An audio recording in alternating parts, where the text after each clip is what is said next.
所以一般大陆人都会买这个毛泽东吗？还是买蒋介石比较多？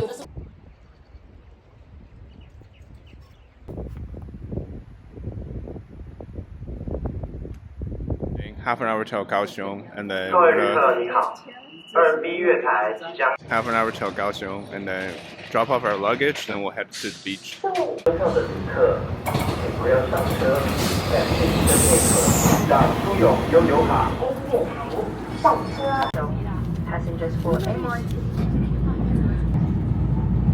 We're in Kaohsiung Station now. Just got off the, I don't even know what to call it, a bullet train? Not really a bullet train, but it was really fast, half an hour, and we're in Kaohsiung. The vibe is already different. From the more traditional vibe of Tainan to now, this is clearly, it's like a city now. Buildings are taller. The train hall here is very big, and look at the ceiling. I'm kind of tripped out by it. I have like trypnophobia. You know what I mean? Like your fear of things with holes, lots of holes. One thing I have to say, how clean the train and subway, and there's no homeless people here. That's crazy. Look at how clean this place is. Because you're not allowed to eat or drink on there, and people really keep it clean. Absolutely amazing. Far ahead, 1,000 years more advanced than West Taiwan is. That's the stuff they're going with. Absolutely insane. But you know what? East Taiwan over West Taiwan. So we're heading to the ferry to get to Chisin Old Town, and we're gonna go see the ports. Now, Kaohsiung is a very important city for China because this is where the ports of Kaohsiung has 60% of all of the shipments coming to Taiwan goes through here. So it's a very important strategic location. Along the coastline, actually, north of the ports is military installations and infrastructure for, I believe, electricity and water as well. Power generation. So in this part of in terms of strategic speaking, it's quite important.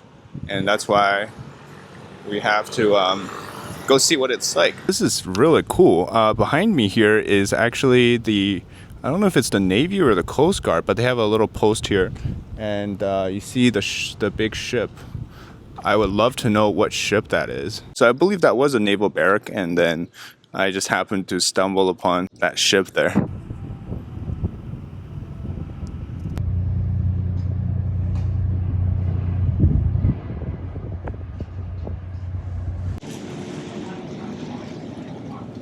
We're on the ferry now. Boat is leaving in 4 minutes.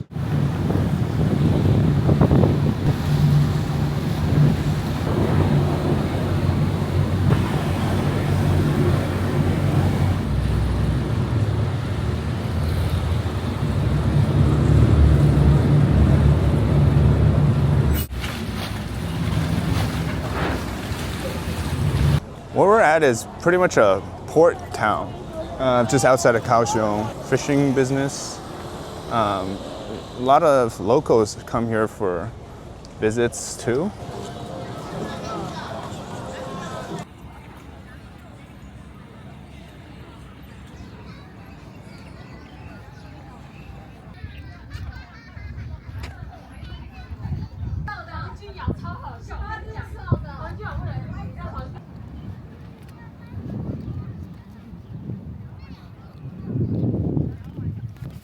All right, we've arrived at the beach.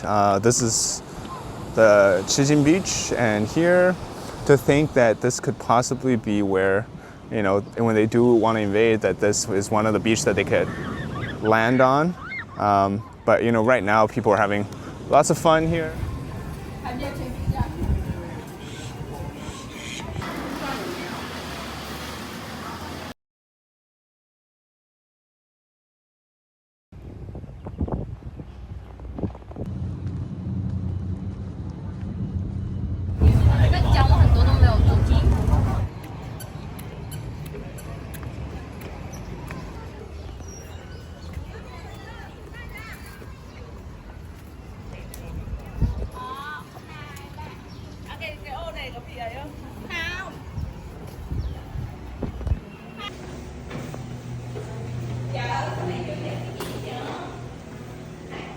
beside the Dragon and Tiger Twin Towers, or just Dragon Tower and Tiger Tower. I wasn't ready for climbing stairs today.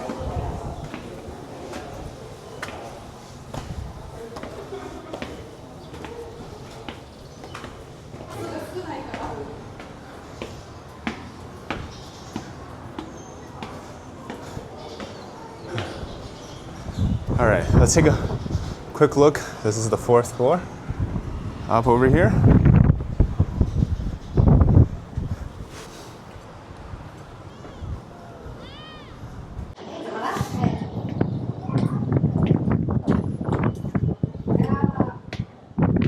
All right, that's the top. 6th story.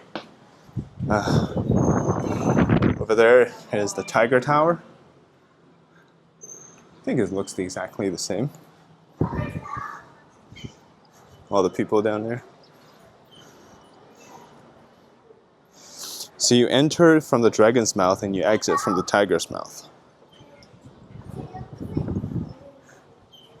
The wind is so nice up here.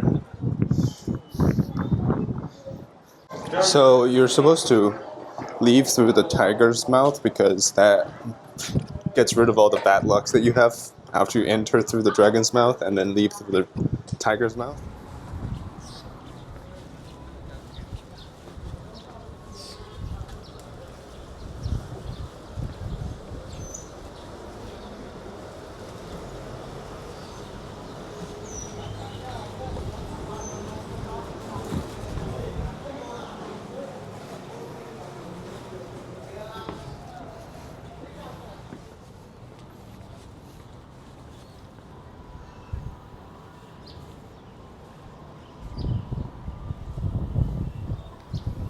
Place is called 5 miles or 5 li pagoda, and it has 2 floors, so let's get up to the 2nd floor.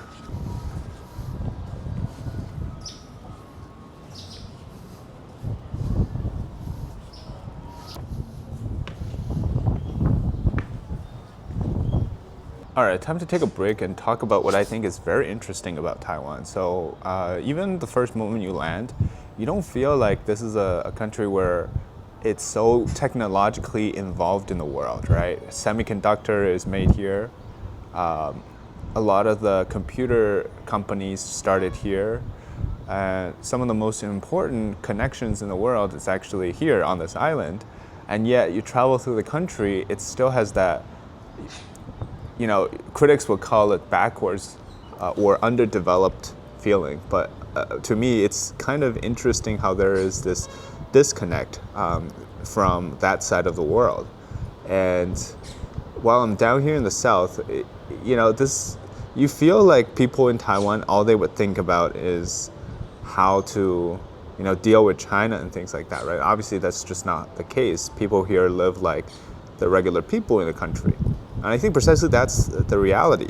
As many people I've spoken with so far tell me, it's essentially, whether the objectiveness of it is that they're a country or not, it doesn't matter. They're living like Taiwanese is the identity that they're living by. And there's really no denying that, which I think is fundamentally what every country or every nation's people should be feeling like, right? That they belong to that nation, not something else. The people in the middle of it, the majority, they just want to be how it is. Whether that's a good thing, bad thing, that's up to you to interpret. But for them, it just seems like things are too complicated outside of what people go through on a day-to-day basis, that there's really nothing else to think about for the time being. People are shocked because I have a mainland accent, right? So they're asking where I'm from. And I always say, oh, I live in the United States. And they're like, oh, okay. But people assume I'm somehow getting here as a mainland tourist, which I can act like one. All right, our last stop in Kaohsiung before we have to leave. But behind me is the Museum of History for the city of Kaohsiung, and this is pretty important because where I'm standing across the street from that is the Memorial Park for the 228. Which is February 28th, 1947. And so that's, if you know anything about Taiwanese history, that's the beginning of the very dark period known as the White Terror. which basically saw the KMT rule the island for, I believe, 33 years, if my math is correct, maybe 34, can't really remember. But it's a very important part of the Taiwanese history because of what happened, of them moving from an authoritarian one-party rule to a democracy. So that's why I wanted to come and check it out. Specifically in Kaohsiung, the reason why this is here, and they actually have a lot on the history of the 228, is because part of the riot or the killing of the supposedly suppressing the riot happened exactly in that city hall there. It used to be the government building. It's closed now, so I couldn't go in, but just wanted to let you guys know that.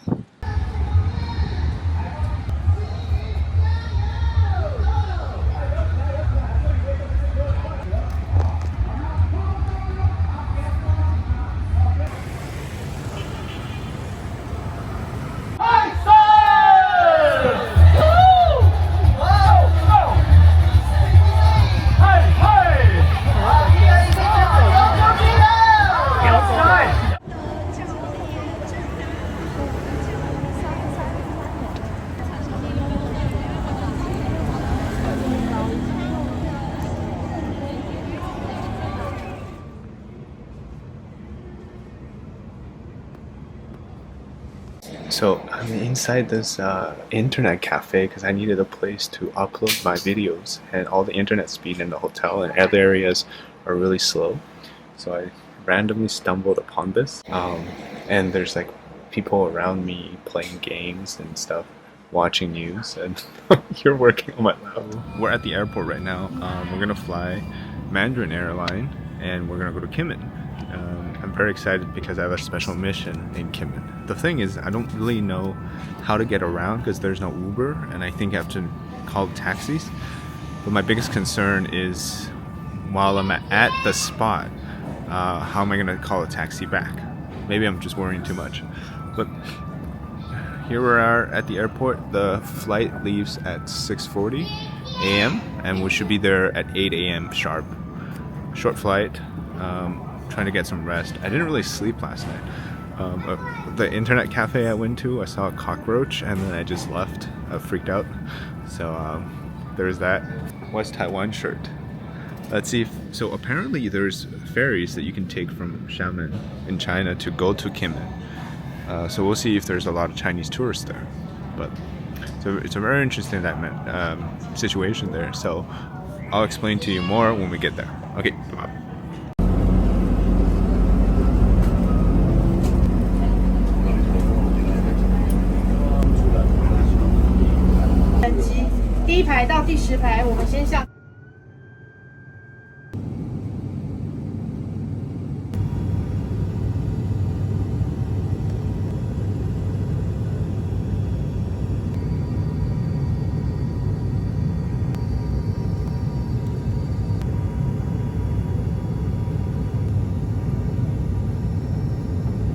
We're here on the island of Kinmen. I was able to see China like on the plane, which is pretty crazy.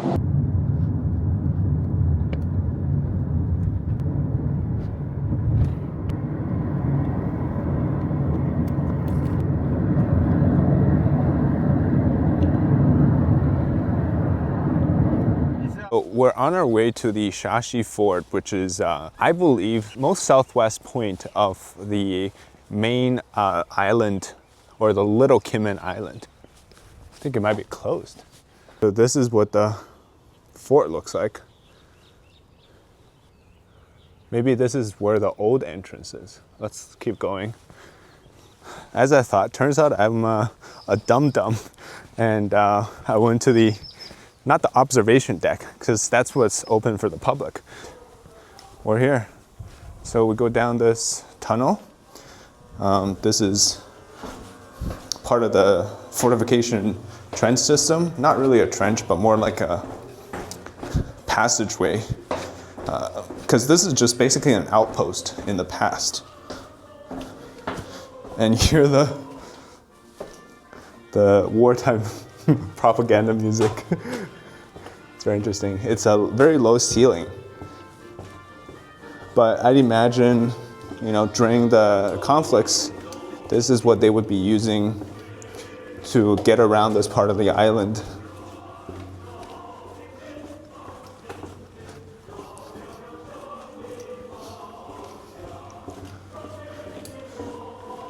Yeah, I don't know why it's so freaking low. Like, I'm ducking right now, look. Giving me very light tunnel diving bro vibes.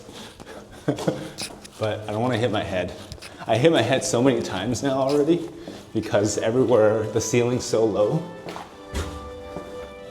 And we're now at this supposedly anti-missile dome. Bomb shelter type of situation, and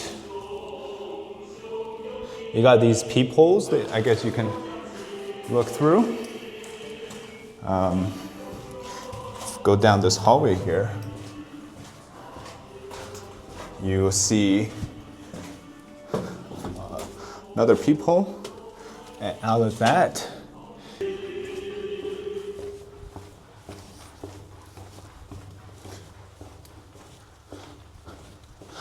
are people back in the days just shorter, or they just didn't have enough space to go vertically?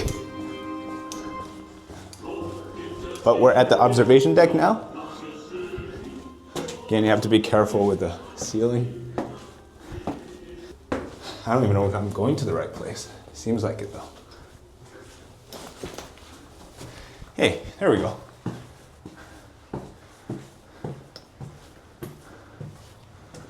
Very cool. Across the water there is Xiamen. We got China in the background. We're only about 10 kilometers or so from it. It's actually surreal to think about that. This is probably the closest I'll get to China for a while.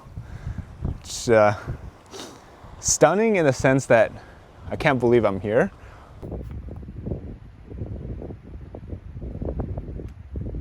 So we're here on Kinmen Island, and I'm at the point where you're only about 10 kilometers from China, and I promised that I would do something. I have my makeshift China Insider flag here that I'm waving around, and you see behind me, that's China, that's Xiamen, the city very close to Kinmen. So we're gonna mark our territory by planting our flag here. God bless the troops. Thank you for watching.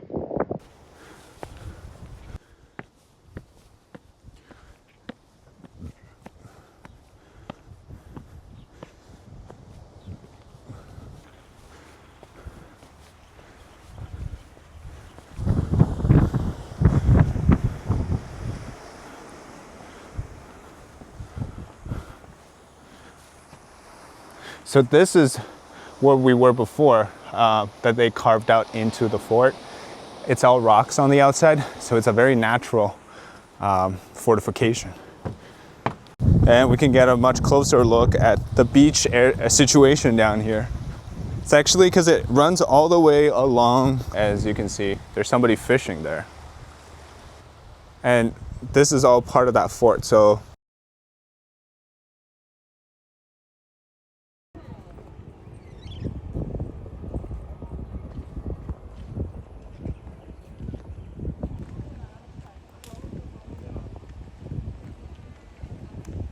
now at the Shashi Beach park, and they have it's low tide right now, so you can actually go into the area. I don't know what they're farming, but it seems people are harvesting something. Is it oysters? Full of barnacles, but they're like big spikes. I don't think these are supposed to prevent anything, but you never know. But look how close we are to China. While walking here at this beach at this point, it honestly, if I had to describe it, it felt like Just right out in the distance there. it would only be a 5-minute walk across the water to get to China. So my thought at the time was, I mean, the PLA could literally just swim across or get their boat across and they will take the island within a few moments. And that was surreal to me.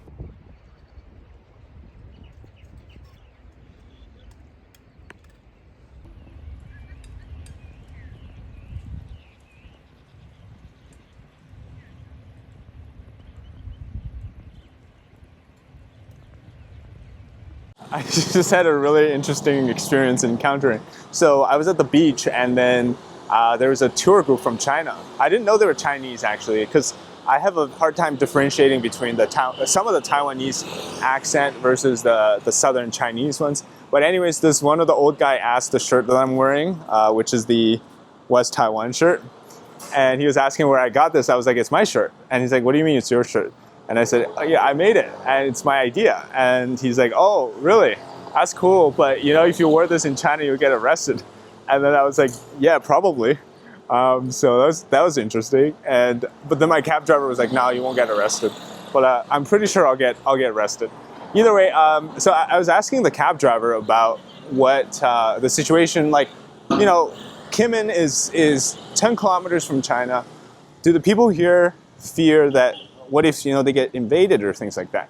But he was telling me, basically the people here are not afraid, because if it happens, it'll literally be half a day and then it's over. So there's no point in being afraid. I guess that's the idea here.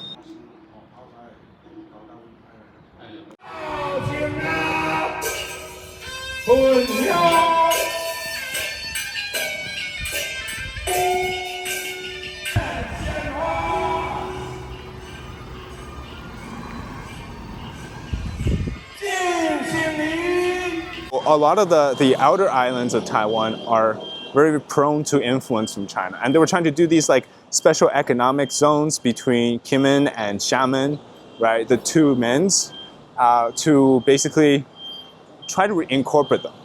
But at the end of the day, strategically speaking, you know, taking Kinmen and taking the island of Taiwan, it's two different things. All right, we're in front of the Kinmen Town troop headquarters, or I don't even know what's the proper translation for this. But this is a historical place because it has things dated back to the Qing dynasty at least.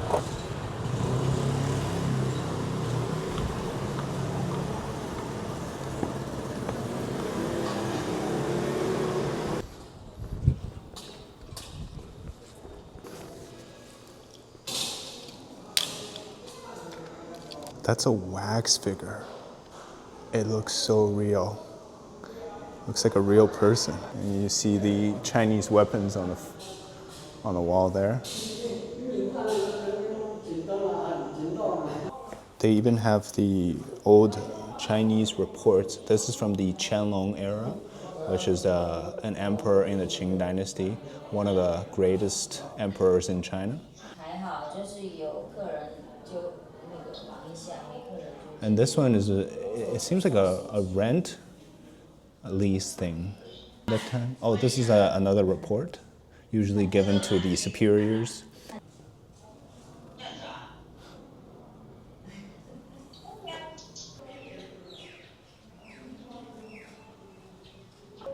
So the guy sitting there would be somebody of a high rank, and the guy in the yellow/muddy colored is a soldier, and these are the deputies or the ministers. Is that the size of like a 1-to-1? There's no way this weapon is this big, right?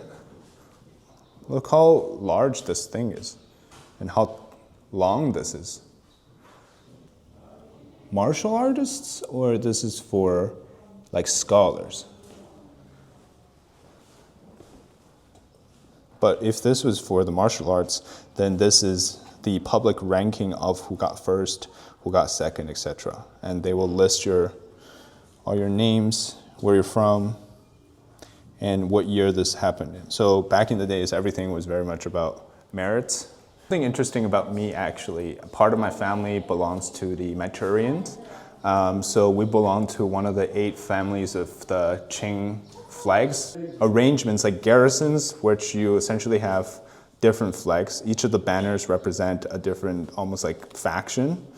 So Nurhaci was able to unify them into like all of the tribal warriors and different tribes back in the earlier days before the Qing dynasty was officially, established into the Manchurian Empire, basically. And then from there, he But there's the plain white banner, there's green standard, there's the plain yellow banner, which I believe is where Nurhaci is from. Again, I'm not a history guy, I don't know that much, but the little bit I do know is that there's 8 flags.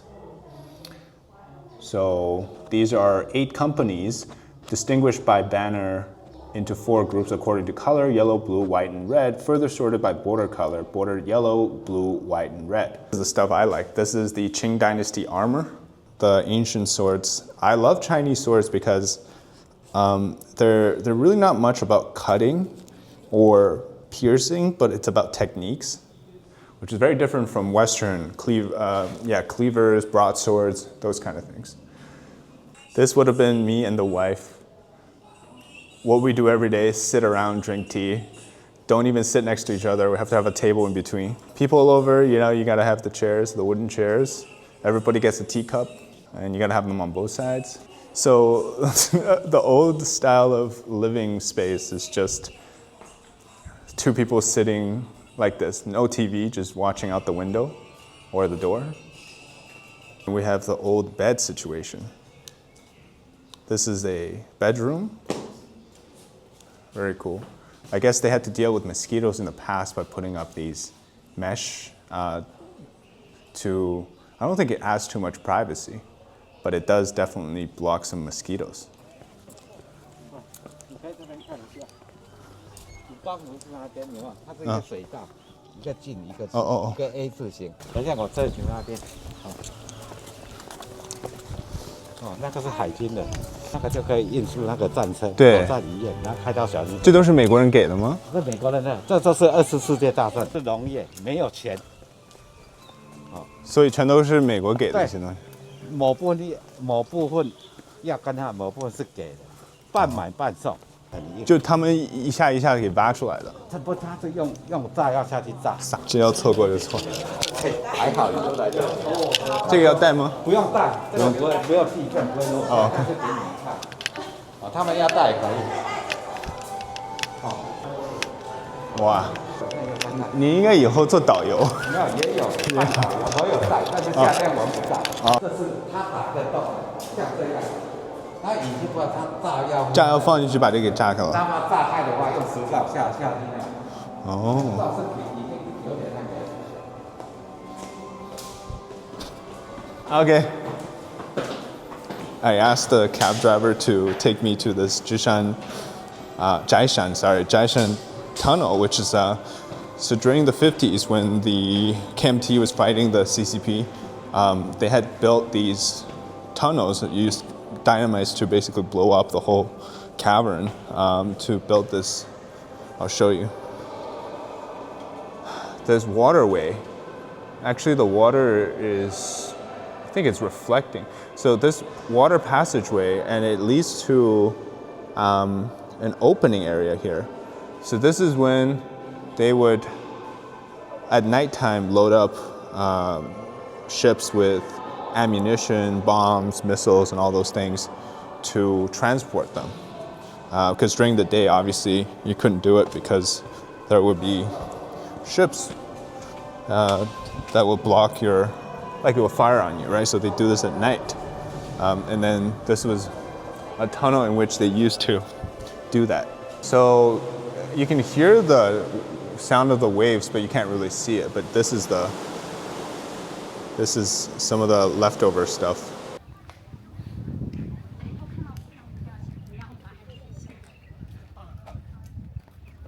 那现在金门的就是当地的居民，他们觉得会跟大陆更亲一些，还是会觉得还是台湾？老一辈会觉得跟大陆比较亲。哦，真的、哦？对。然后我们是没感觉的，年轻人现在20-30岁没感觉。哦。像我们这个，我也觉得跟大陆会比较。哦。如果60几岁到90岁的话，他们有去大陆有经商过，会觉得大陆比较亲。All right, so he took me to this, it's called a Rushan Visitors Center, but in front of this visitor center you have very old planes. I believe this is a transport plane. Wow, they used to have the wing-mounted missiles.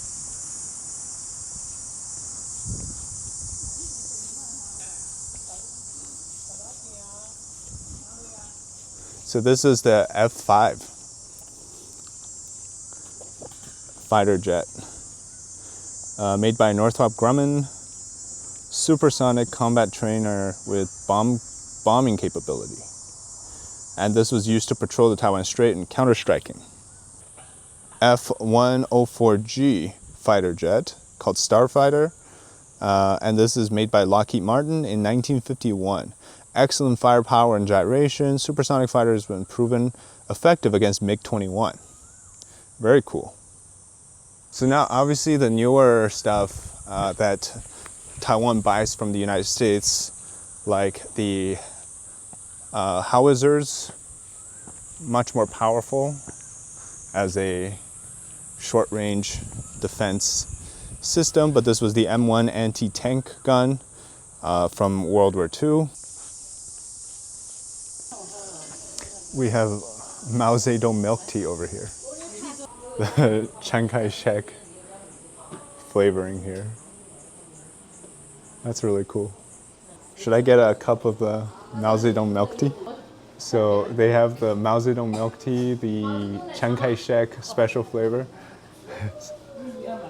请问这个毛泽东奶茶和蒋介石特调是两个不同的？毛泽东奶茶是同样，这三个前面三个都是奶茶啊，它是这个都是特调奶茶，里面加的是酒。这个，那我还是来一杯蒋介石特调。这个名字好搞笑。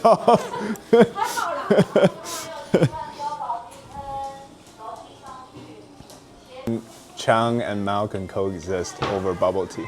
先找你20下拿。OK， 好的，谢谢。哇，一下可以这样子。这个好酷。我们是加酒的。这个、哦。所以一般大陆人都会买这个毛泽东吗？还是买蒋介石比较多？有的是为了拍照、弘扬，都这样买。哦。大部分是买毛泽东。大部分买毛泽东。因为毛泽东是加酒比较特别。这是、这是谁的？在这个船上。哎呀，在金门岛。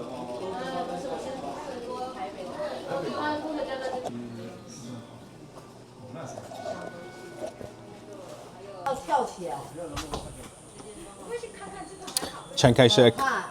So I guess more mainland tourists will get the Mao Zedong one because it has the alcohol in it, but I don't drink alcohol, so I'm getting the Chiang Kaishek. The cab driver was telling me I didn't plan as well for this trip. It's true. I was very last minute planning where to go. So he took me around to different places. This is Rushan, which is there's an old fort here, but it's built in Chinese style.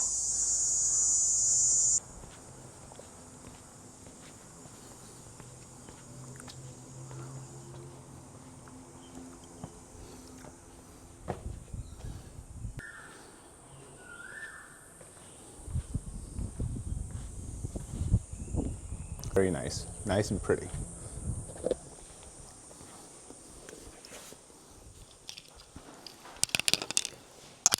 Chiang Ching-kuo is the son of Chiang Kaishek. Wow, look, he's got his razors, got all his toothbrush, toothpaste, hairbrush, everything. That's crazy. Is that his suitcase?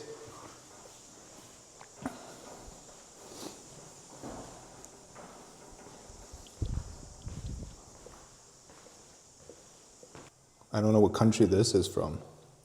This is Guatemala. Okay, so this is Guatemala. This is International Education Association, given to him for medal. This is the shovel he used to plant a tree as the president.